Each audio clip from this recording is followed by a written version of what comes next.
Hi, I'm Tony Crimlisk. Makin Whoopee is a jazz blues song first popularised by the American comedian, actor, singer, songwriter and author Eddie Cantor, who was born in 1892 and died in 1964. It first appeared in the 1928 musical called Whoopee. Gus Kahn wrote the lyrics and Walter Donaldson wrote the music. It's an old song. It was actually written 7 years before even I was born, and as in the case of many old song lyrics, it needs to be understood in terms of the historical context, understanding the particular mores and attitudes of that time. Making whoopee, of course, is a euphemism for sexual dalliance rather than just having a good time. It's been recorded by many artists, including Ella Fitzgerald, Frank Sinatra, Bing Crosby, Ray Charles, Andy Williams, Doris Day. Anyway, I'll sing the song, then I'll go through the chords.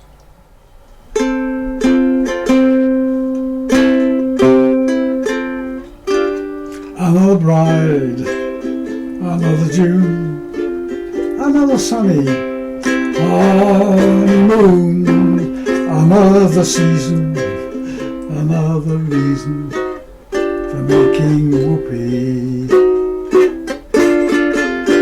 Get some shoes, a little rice. The groom is nervous, he answers twice. It's really killing that he's so willing for making whoopee. A picture, a little love nest, down where the rose is clean. Picture that same sweet love nest. See what a year can bring. Well, now he's washing dishes and baby clothes. He's so ambitious. He even sews. Now don't forget, folks, that's what you get, folks, for making whoopee. Another year, or maybe less. What's this I hear? Well, can't you guess? She feels neglected, and he's suspected of making whoopee. She sits alone most every night. He doesn't phone her, he doesn't write. He says he's busy, but she says, is he? He's making whoopee.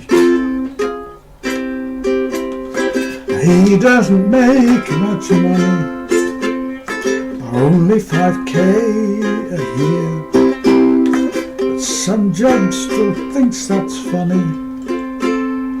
Tells him pay 6 to her. He says, now judge, suppose I fail.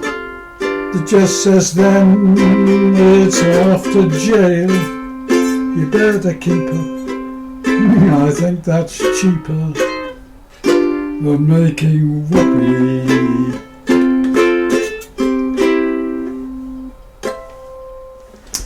This song's in the key of C, so we start off with the chord of C, chord 1. 6 notes above that is A, so that's an A minor. Note above C is a D, that's chord 2. That's a D minor, and the 5 notes above C is G, G7. So that's the sequence. You hear lots of times for lots and lots of different songs. It's amazing how often that crops up. So it's worth learning that as a little sequence. Then it goes to a C chord, sunny, C7, honeymoon, and then F minor. F minor is a tricky one. It's got a bit of a stretch in it. But there is an alternative. You can play a D minor shape, but move that up to the 5th fret, and you've got a D minor, an F minor chord. But don't play the first string. Don't play this string here. Only if you want to play all 4 strings, you need to finger it, and then they've got this D, C diminished 7th. A lot of versions I've seen don't use this chord, but I like it. It's a bit jazzier, but a bit trickier to do. There's three ways in which you can do it. You can play the third finger on string 3 as usual, and then put all your fingers down there. And that's a very useful shape because it does the same for all the diminished seventh chords. Or you can put your little finger there on the C chord, and then your fingers more comfortably drop down to the chord. Or probably the easiest for many people would be play the third finger on fret 3 of string 1, and then put a bar below it and that one down.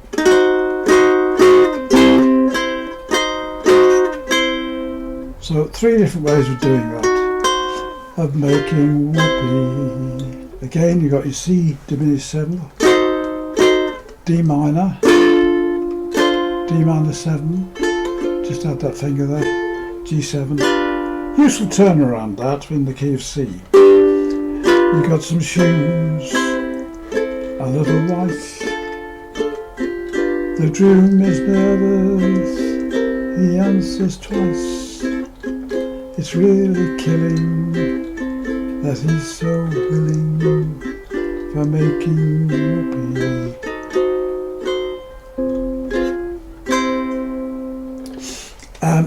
So the second half, the first verse, is exactly the same sequence of chords as the first half. Then the middle section goes from a C, picture, a DC7, a little F, then an F minor, where the roses cling, picture that same sweet love list, see what a year can bring.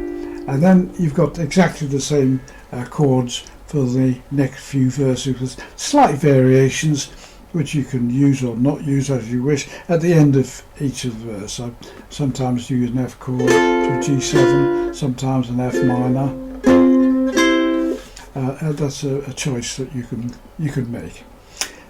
As I say, the introduction I use is just a bit of mental swelling mark, just a snatch of it, and I did it in the key of F because that's easier. Put a chord of F on, I play the first two bottom strings, or strings 4 and 3, emphasising that note 3, then go up to the full chord, emphasising the top second string,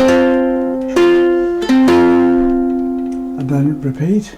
This time third fret on string 2, open, and back to an F chord, and then I go to a G7 chord and start the song in C. Well, we found that interesting and useful, and so you've got to listen to it in the terms of the time in which it was written. It's a fun sort of light-hearted song, that's what it's intended to be. Anyway, whatever you do, however you do it, have fun.